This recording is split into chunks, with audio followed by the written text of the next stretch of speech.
হরে কৃষ্ণ। উৎপন্ন একাদশী ব্রত কবে পালন করতে হবে? 15ই নভেম্বর 2025 শনিবার নাকি 16ই নভেম্বর রবিবার? আজকে আমরা উৎপন্ন একাদশী ব্রত কবে পালন করতে হবে, ব্রতের মাহাত্ম্য কথা আলোচনা করব এবং সারা বিশ্বের পালনের সময়সূচি, সারা বিশ্বের 152টি স্থানে উৎপন্ন একাদশী ব্রতের সঠিক তারিখ এবং পরদিন সকালের পালনের সময়সূচি দেওয়া থাকবে আজকের আলোচনা শেষের দিকে। তো এই উৎপন্ন একাদশী ব্রত হচ্ছে অগ্রহায়ণ মাসের বা মার্গশীর্ষ মাসের কৃষ্ণপক্ষের একাদশী ব্রত। এটি হচ্ছে অগ্রহায়ণ মাসের কৃষ্ণপক্ষের একাদশী ব্রত। কবে পালন করতে হবে? যারা ভারতে রয়েছেন, বাংলাদেশে রয়েছেন, সেক্ষেত্রে এই উৎপন্ন একাদশী ব্রত পালন করতে হবে 15ই নভেম্বর 2025 শনিবার। কিন্তু পূর্ব এশিয়ার দেশগুলিতে যেমন চীন, জাপান, হংকং, পূর্ব এশিয়ার দেশগুলিতে ব্রত পালন করতে হবে 16 তারিখ। ইউরোপ, আফ্রিকার কিছু দেশে ব্রত পালন করতে হবে 16 তারিখ রবিবারে। আবার উত্তর আমেরিকা মহাদেশ, দক্ষিণ আমেরিকা মহাদেশের সকল দেশে ব্রত শনিবার 15 নভেম্বর। তো আমরা প্রথমে জানবো যে কোন কোন স্থানে কোন দিন ব্রত পালন করতে হবে, এর কি কারণ সেটি জানবো। এরপর আমরা উৎপন্ন একাদশী ব্রতের মাহাত্ম্য কথা জানবো এবং এরপর সারা বিশ্বের পালনের সময়সূচি দেওয়া থাকবে। তো যে সকল স্থানে 15ই নভেম্বর শনিবারে ব্রত পালন করতে হবে সেগুলি হচ্ছে ভারত, বাংলাদেশ, নেপাল, ভুটান, শ্রীলঙ্কা, মায়ানমার, মালদ্বীপ, পাকিস্তান, মঙ্গোলিয়া এবং মধ্যপ্রাচ্যের সকল দেশে দুবাই, আবুধাবি, আরব আমিরাত, কাতার, কুয়েত, বাহরাইন, ওমান, সৌদি আরব সহ মধ্যপ্রাচ্যের সকল দেশে ব্রত 15ই নভেম্বর শনিবার। এছাড়া ইউরোপের নরওয়ে, সুইডেন, ডেনমার্ক, লন্ডন সহ যুক্তরাজ্য, Ireland, Spain, France, Germany, Belgium, Portugal, Africa মহাদেশের ক্ষেত্রে Ethiopia, Uganda, Sudan, Mauritius, South Africa, Seychelles. এছাড়া ইরাক, তাজিকিস্তান এবং America, Canada, Brazil, Argentina, Peru, Chile সহ উত্তর আমেরিকা মহাদেশ, দক্ষিণ আমেরিকা মহাদেশের সকল দেশে ব্রত 15ই নভেম্বর শনিবার। আর যে সকল স্থানে 16ই নভেম্বর রবিবার ব্রত পালন করতে হবে সে সকল স্থানের ক্ষেত্রে পক্ষবর্ধিনী মহাদ্বাদশী যুক্ত হচ্ছে। তো কোন কোন স্থানে 16 তারিখ রবিবার ব্রত পালন করতে হবে? Malaysia, Singapore, Indonesia, Brunei, Thailand, Cambodia, Vietnam, Philippine, Taiwan, Japan, দক্ষিণ কোরিয়া, চীন, হংকং, অস্ট্রেলিয়া, নিউজিল্যান্ড। এছাড়া ইউরোপের ক্ষেত্রে সুইজারল্যান্ড, জার্মানি, ইতালি, মাল্টা, চেক Republic, Austria, Croatia, Hungary, Poland, Romania, Greece, Ukraine, Finland, Russia, Cyprus, Serbia. এছাড়া পশ্চিম আফ্রিকার মালি, নাইজেরিয়া, মিশর, লিবিয়া, কঙ্গো, অ্যাঙ্গোলা, এই সকল দেশগুলিতে ব্রত পালন করতে হবে 16 তারিখ রবিবারে। তো আমরা জেনে গেলাম যে কোন কোন স্থানে কোন দিন ব্রত পালন করতে হবে। যারা ভারত, বাংলাদেশে রয়েছেন, যারা মধ্যপ্রাচ্যের দেশগুলিতে রয়েছেন, সেক্ষেত্রে নিশ্চিন্তে আপনারা 15 নভেম্বর শনিবার ব্রত পালন করবেন।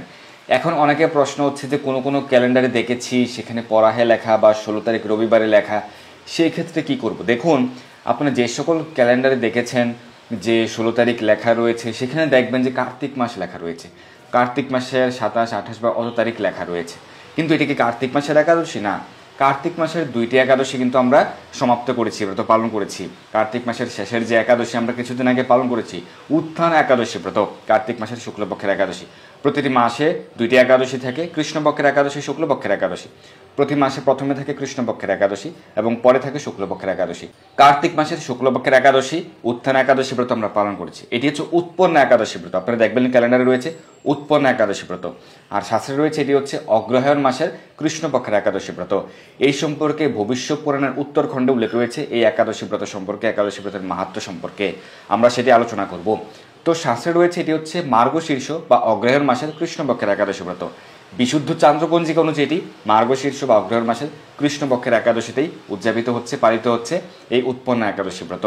তাই বিশুদ্ধ চান্দ্রপঞ্জিকার সিদ্ধান্ত অনুযায়ী দেখতে হবে কোন দিন একাদশী ব্রত পালিত হচ্ছে। তো বিশুদ্ধ চান্দ্রপঞ্জিকা অনুযায়ী একাদশী তিথি শুরু হচ্ছে কখন? রাত্রি মধ্যরাত্রি 12:49 থেকে। ভারতের সময় অনুযায়ী মধ্যরাত্রি 12:49 থেকে একাদশী তিথি শুরু হচ্ছে। তার মানে এই শনিবারে ব্রাহ্ম মুহূর্ত শুরুর পূর্ব থেকেই একাদশী তিথি শুরু হচ্ছে। 15 তারিখ শনিবার ব্রাহ্ম মুহূর্ত শুরুর পূর্ব থেকে, যেহেতু মধ্যরাত্রি 12:49 থেকে একাদশী তিথি শুরু হচ্ছে, একাদশী তিথি থাকবে পরদিন মধ্যরাত্রি 2:37 পর্যন্ত। তাহলে 16 তারিখ রবিবারের ক্ষেত্রে ব্রাহ্ম মুহূর্ত সময়কালে ভারত বাংলাদেশের সময় অনুযায়ী কিন্তু একাদশী তিথি থাকছে না, দ্বাদশী তিথি থাকছে, কিন্তু পক্ষবর্ধিনী মহাদ্বাদশীর শর্ত কিন্তু পূরণ হচ্ছে না। কিন্তু শনিবারে ব্রাহ্ম মুহূর্ত সময়কালে, সম্পূর্ণ ব্রাহ্ম মুহূর্ত, সম্পূর্ণ সূর্যোদয়কালে কিন্তু একাদশী তিথি থাকছে, কারণ এর অনেক আগেই রাত্রি 12:49 থেকেই শুরু হচ্ছে একাদশী তিথি।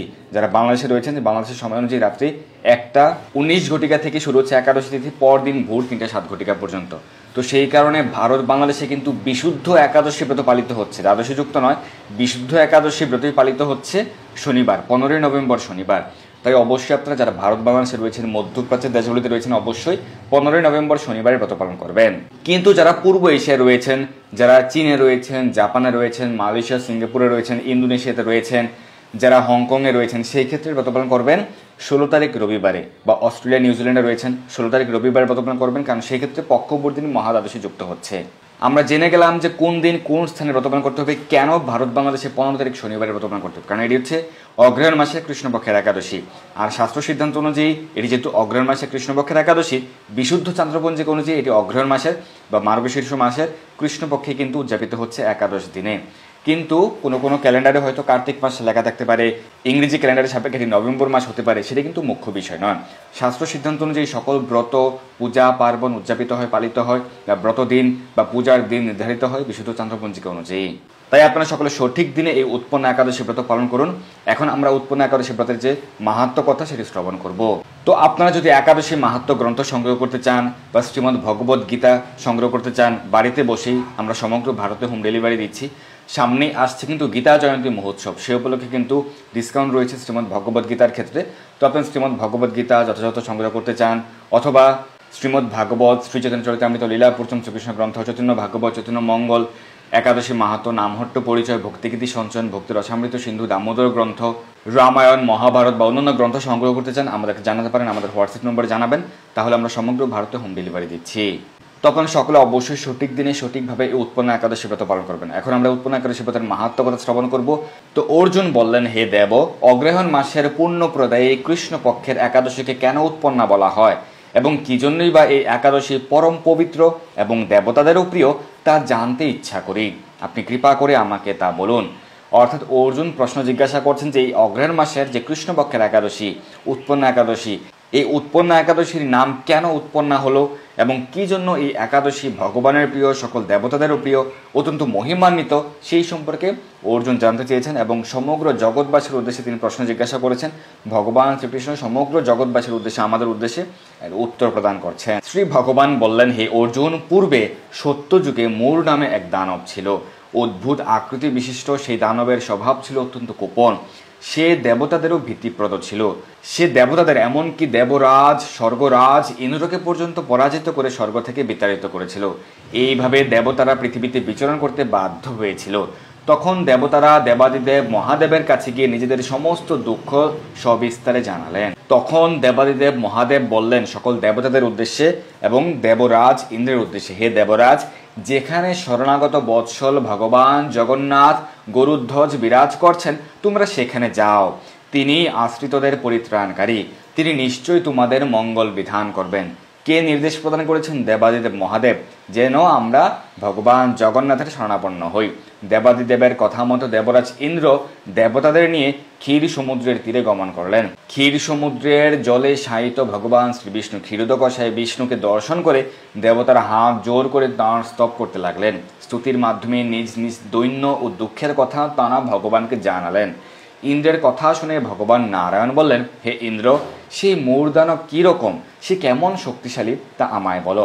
ইন্দ্র বললেন, হে ভগবান, প্রাচীনকালে ব্রহ্মবংশে তাল জঙ্ঘা নামে এক পরাক্রমী অসুর ছিল। তারই পুত্র সেই মূর অত্যন্ত বলশালী, ভীষণ উৎকট ও দেবতাদেরও ভয় উৎপাদনকারী। সে চন্দ্রাবতী নামে এক পুরীতে বাস করে। স্বর্গ থেকে আমাদের বিতাড়িত করে তার স্বজাতি কাউকে রাজা, কাউকে অন্যান্য দিকপাল রূপে প্রতিষ্ঠিত করে সে এখন সম্পূর্ণ দেবলোক অধিকার করেছে। তার প্রবল প্রতাপে আজ আমরা পৃথিবীতে বিচরণ করছি। ইন্দ্রের কথা শুনে ভগবান দেবদ্রোহীদের প্রতি অত্যন্ত ক্রোধান্বিত হলেন। তিনি দেবতাদের সঙ্গে চন্দ্রাবতী পুরীতে গেলেন। যে চন্দ্রাবতী পুরীতে কে থাকেন? সেই মূর দানব। সেই দৈত্যরাজ শ্রী নারায়ণকে দর্শন করে, অর্থাৎ সেই মূর দানব যখন দর্শন করলেন ভগবান নারায়ণকে, সেই মূর দানব কী করছিলেন? তখন পুনঃ পুনঃ গর্জন করতে লাগলেন। দেবতা ও অসুরের মধ্যে তুমুল লড়াই শুরু হয়ে গেল এবং তাতে দেবতারা পরাজিত হয়ে এদিক ওদিক পালিয়ে গেল। তখন সেখানে শ্রী নারায়ণকে একা দেখে সেই দানব তাকে দাঁড়াও দাঁড়াও বলতে লাগলো এবং ভগবানও তখন ক্রোধে গর্জন করে বলতে লাগলেন, রে দুরাচার দানব, আমার বাহুবল দেখ। এবং এই বলে ভগবানের দ্বারা অসুর পক্ষীয় সমস্ত সৈন্যরা কিন্তু প্রয়াত হয়ে গেল এবং যাদের প্রাণ ছিল তারা প্রাণ ভয়ে নানা দিকে ছুটে পালাতে লাগলো। সেই সময় নারায়ণ দৈত্য সৈন্যদের মধ্যে সুদর্শন নিক্ষেপ করলেন। ফলে সমস্ত সৈন্য কিন্তু প্রয়াত হলো। একমাত্র মৌর অসুরই তখন জীবিত ছিল। সে কিন্তু নারায়ণকে পরাজিত করছিল এবং তখন ভগবান নারায়ণ সেই দৈত্যের সঙ্গে কিন্তু বাহু দ্বারা লড়াইতে লিপ্ত হলেন। এইভাবে দেবতাদের হিসাবে 1000 বছর কিন্তু সেই লড়াই চলছিল এবং ভগবান তাকে পরাজিত করতে পারলেন। এতে ভগবানের একটি ইচ্ছা যে একাদশী দেবীর আবির্ভাব হবে, সকলে একাদশী ব্রত পালন করবে, একাদশী ব্রতের বিশেষ কৃপা লাভ করে সকল মানব জাতি কিন্তু ধন্য হবে। বিশেষ সুযোগ লাভ করার জন্যে, সকল মানুষদেরকে বিশেষ সুযোগ প্রদান করার জন্য ভগবান এই লীলা সম্পাদন করেছিলেন। ভগবান চাইলে কিন্তু 1 সেকেন্ডে 1 মিলি সেকেন্ডে যে কাউকে কিন্তু পরাজিত করতে পারেন। ভগবান সর্বশক্তিমান, সর্ব ঐশ্বর্যশালী, কিন্তু ভগবান এখানে তার ইচ্ছা অনুসারে বিশেষ লীলা সম্পাদন করেছিলেন। কারণ ভগবানের সঙ্গে লড়াইতে লিপ্ত হয়েছে যে মূর অসুর, সেও কিন্তু পূর্বজন্মে বিশেষ পুণ্য কার্য করেছিল। তো দেবতাদের হিসাবে 1000 বছর মানে কি? দেবতাদের হিসাবে একদিন মানে হচ্ছে আমাদের মানুষের হিসাবে 360 দিন, প্রায় 1 বছর। তাহলে দেবতাদের হিসাবে 1 বছর মানে কি আমাদের হিসাবে, মানুষের হিসাবে বা এই মর্তলোকের হিসাবে, পৃথিবীর হিসাবে 360 বছর। তাহলে ভবিষ্যৎ পুরাণে উল্লেখ রয়েছে দেবতাদের হিসাবে 1000 বছর, তাহলে আমাদের হিসাবে 3,60,000 বছর।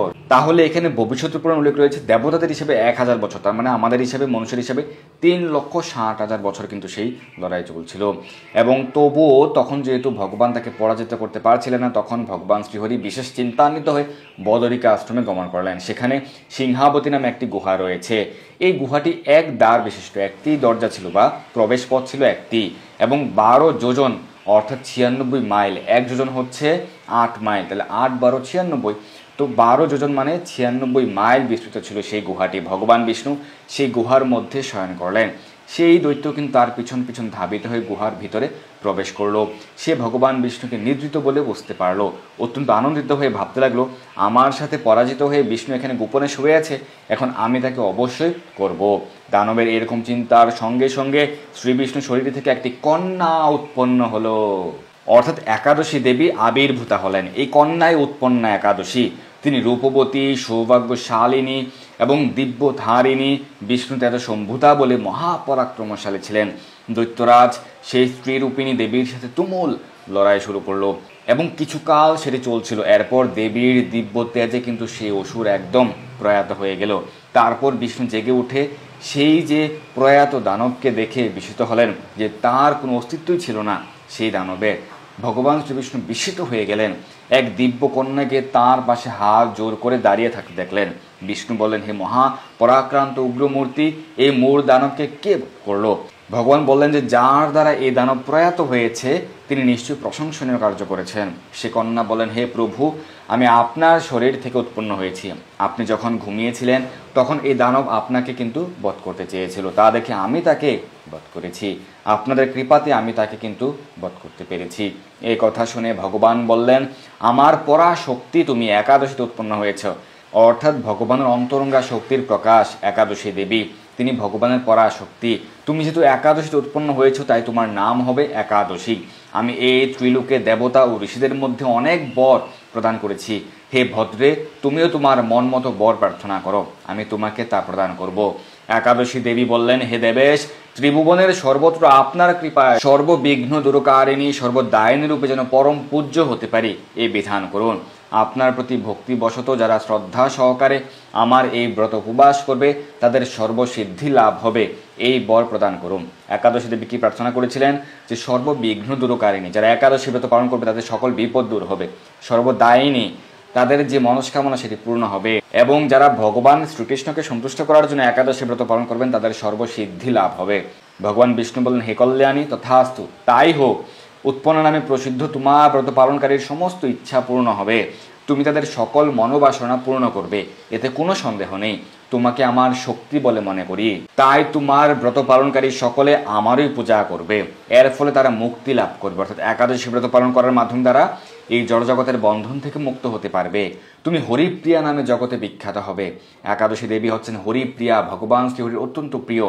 তুমি ব্রত পালনকারীর সমস্ত শত্রু দূর, পরম গতিদান, সর্বসিদ্ধি প্রদান করতে সমর্থ হবে। ভগবান বিষ্ণু এইভাবে উৎপন্ন একাদশীকে বরদান করে অন্তর্হিত হলেন। সমস্ত ব্রতকারী দিবা রাত্রি ভক্তি পরায়ণ হয়ে এই উৎপন্ন একাদশীর উৎপত্তির কথা শ্রবণ কীর্তন করলে ভগবান শ্রীহরির আশীর্বাদ লাভে ধন্য হবেন। যারা আজকের এই একাদশী মাহাত্ম্য শ্রবণ করেছেন, যে কিভাবে একাদশী দেবী উৎপন্ন হয়েছেন, তার যে উৎপত্তির কথা যারা শ্রবণ করেছেন, তারা ভগবান শ্রীহরির বিশেষ আশীর্বাদ লাভ করবেন, তাদের এই মানব জীবন ধন্য হবে। তো এইভাবে ভবিষ্যৎ পুরাণে এই উৎপন্ন একাদশীর মাহাত্ম্য কথা, একাদশী দেবীর আবির্ভাব মাহাত্ম্য কথা কিন্তু উল্লেখ রয়েছে। অত্যন্ত মহিমান্বিত এই উৎপন্ন একাদশী ব্রত আপনারা সঠিকভাবে সঠিক দিনে অবশ্যই পালন করবেন। এই একাদশী দিনে আপনারা একাদশী মাহাত্ম্য কথা পাঠবা শ্রবণ করতে পারেন। তো সেই কারণে একাদশী মাহাত্ম্য গ্রন্থ সহ অন্যান্য গ্রন্থ সংগ্রহ করতে আপনারা আমাদের হোয়াটসঅ্যাপ নম্বরে যোগাযোগ করতে পারেন। আমরা সমগ্র ভারতে হোম ডেলিভারি দিচ্ছি। তো এখানে সারা বিশ্বের পালনের সময়সূচি কিন্তু প্রদান করা হয়েছে। সারা বিশ্বের একাদশীর তারিখ আবারও বলছি, যেখানে একাদশীর তারিখ, একাদশীর পর দিন পালনের সময়সূচি, কারণ যেদিন একাদশী তার পর দিন পালন হবে, তো সেই কারণে একাদশীর তারিখ এবং একাদশীর পর দিন পালনের সময়সূচি উল্লেখ রয়েছে সারা বিশ্বের 152টি স্থানের। ধন্যবাদ সবাইকে। সকলে জয় হোক। হরে কৃষ্ণ।